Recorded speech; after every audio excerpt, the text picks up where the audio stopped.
The wind had a bite that day, rattling the shutters of the small cabin perched on the edge of the valley. Human trudged through the mud, boots caked in dark, sticky soil, muttering to himself about the endless chores and the meager meals that awaited him at home. That's when he noticed a figure crouched by the creek, a creature so strange, it could have been a trick of the mind. Its fur shimmered faintly in the weak sunlight, streaked with colors he couldn't name. Its eyes were golden, almost glowing, and they studied him with a mix of hunger and curiosity. The thing spoke in a voice that was rough yet oddly musical. "I can clean your boots, human," it said, bowing low. "Just feed me until you're full." Human stopped in his tracks, staring. He had heard tales of wild creatures in the northern valleys, but this was no mere animal. Still, his boots were filthy, and the thought of mud caking his toes made him shiver. What do you mean, feed you?" he asked, suspicion and hesitation dancing in his tone. "I eat what you eat," the creature replied, tail flicking behind it. "Anything. Until you are full. Then I stay. Forever if you wish." Human shook his head. "That's insane." The creature only tilted its head, eyes glimmering with expectation.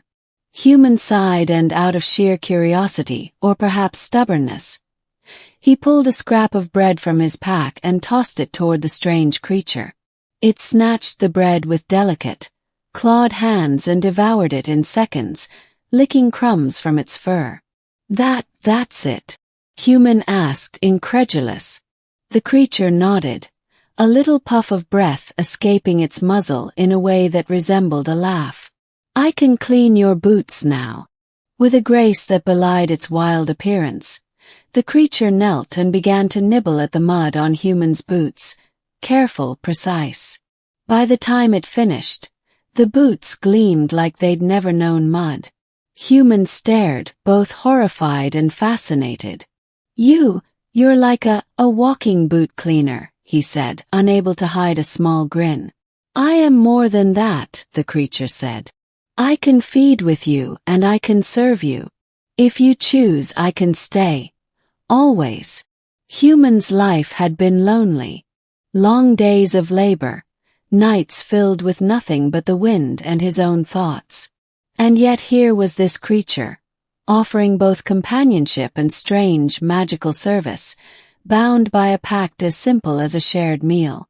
He found himself offering more scraps. A bit of dried meat, a small piece of cheese, even a sip of his water. Each time the creature's eyes shone brighter, tail swishing faster. By the end of the day, he had fed it nearly all he had, and the creature curled up by the fire, belly full, sighing with contentment. "You are mine," Human asked cautiously, a question half in jest, half in hope. "I am yours," the creature replied softly. "If you choose to keep feeding me." Human stared at it, the firelight dancing across golden eyes. He had spent so long thinking about survival, about chores, about being alone. And now, here was something that made him consider more than just himself. A companion who required care, yes, but offered loyalty and strange comfort in return. Days turned into weeks. The creature, whom Human began calling Marn, proved invaluable. Boots, tools, even clothes were cleaned with meticulous care. In return, Marn consumed only what Human offered, never more, never less. And though it seemed a strange, almost mystical bond, Human felt a warmth he hadn't felt in years. One evening, as snow began to dust the valley, Human returned from the market with enough food to last a week. Marn leapt to greet him, spinning in the air with unrestrained joy. "You've brought enough," Marn chirped, voice vibrating with excitement. "We will be full together tonight." Human laughed, the sound echoing strangely in the empty cabin. He laid out the food and they ate side by side. Bread, cheese, dried meat, all shared in a rhythm that felt almost sacred. Marn's golden eyes met his repeatedly, and in them, Human saw something that went beyond hunger. Gratitude, devotion, something eternal. It was then that Human realized Marn had become more than a companion. It was a part of his daily life, a creature of habit and care, a presence that made the wind outside seem less biting, the nights less lonely. And as he watched Marn groom the cabin floors with a precision that rivaled his own careful cleaning, Human felt a decision crystallize in his mind. "I choose this," he said quietly. "I choose to feed you forever." Marn froze mid-lick, head tilting as if trying to be certain it had heard correctly. Then a sound like a purr, or perhaps a laugh, erupted from it. "Forever, Human." "Yes," Human said, heart pounding. "Forever." The creature leapt onto his lap, nudging his shoulder with wet, warm fur. "Then I am yours. Always." Winter gave way to spring. The snow melted, leaving the valley drenched in green. Human's life, once defined by solitude and chores, now revolved around the rhythms of feeding and caring for Marn.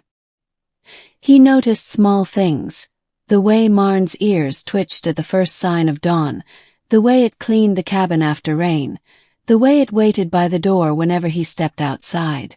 It was a partnership unlike any other, forged not in blood or battle, but in the simple shared acts of sustenance and devotion. One evening, a storm swept over the valley. Rain lashed against the cabin, wind shrieking through the trees. Human struggled to secure the doors, but Marn was already moving, circling the cabin, reinforcing barriers, and finally, settling beside him by the fire. Its presence was a shield of warmth and reassurance. "You're always here," Human murmured, almost to himself. "Because you feed me, Human," Marn replied. "And because I choose to stay." Human's chest tightened with a strange emotion, something deeper than companionship.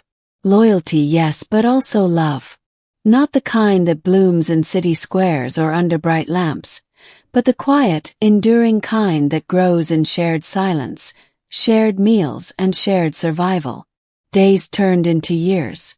Marn remained ever present, ever loyal, ever hungry for the simple sustenance that Human provided. And Human, in turn, found joy in the ritual, in the strange bond that had begun with a single act of curiosity by the creek. Eventually, Human realized he would never leave this valley. Not because he could not, but because he would not. The world beyond seemed distant, meaningless, compared to the life he had built with Marn. The creature that once seemed like a whim, a fleeting oddity, had become the axis of his world, the keeper of his heart. "I could feed you forever," Human whispered one night, stroking Marn's fur as it curled into his lap. "And I will." Marn's eyes gleamed in the firelight, golden and unwavering. "Then we are bound, Human. Forever." And in that cabin at the edge of the valley, amidst the wind, the snow, and the quiet hum of life, Human understood that he had discovered something rare and irreplaceable, a bond forged in need, nurtured by care and sealed by choice. It was a life neither had expected, yet one neither could imagine leaving. He reached for a piece of bread, breaking it into halves. One for him, one for Marn. The creature devoured its portion eagerly, tail flicking with contentment. Human smiled, a deep, satisfied smile, and knew that he had found the one thing that made all the chores, all the struggles, all the solitude worthwhile. Marn looked up, golden eyes shining, and whispered, "Feed me, Human, and I will stay. Forever."